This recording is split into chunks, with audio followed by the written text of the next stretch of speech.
KPIX 5's Neda Iranpour tracking the haze and the heat in the Weather Center.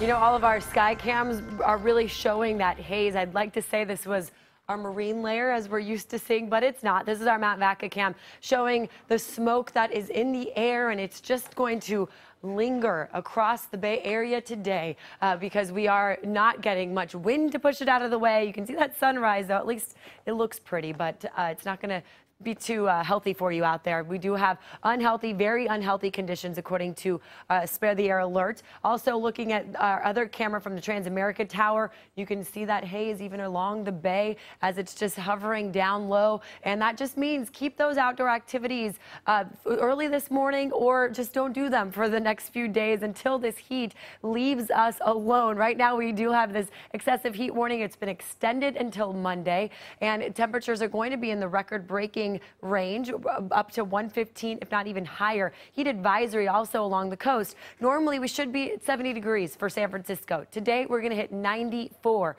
24 degrees above average. Oakland could hit 99 today. San Jose 101.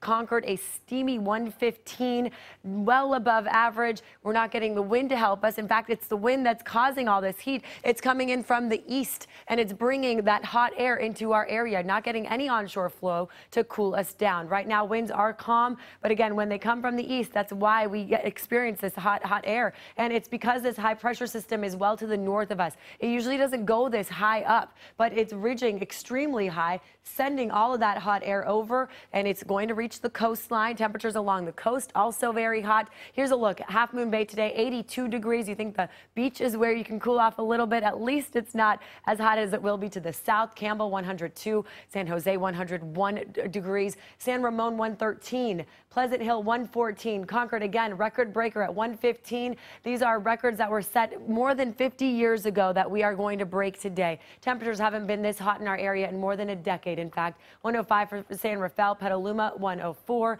Santa Rosa 110 degrees to the north, also well into the triple digits. Here's a look at that 7-day forecast. When are we going to get a break? Finally, Sunday, Monday, that's when temperatures will drop off into the 90s for the inland areas along the bay, and the upper 90s for the next couple days, 80s by Sunday, Labor Day, down into the mid 70s. So at least for the Labor Day holiday, we're going to experience a little bit better conditions. Sausalito also won't be too bad at 88 degrees.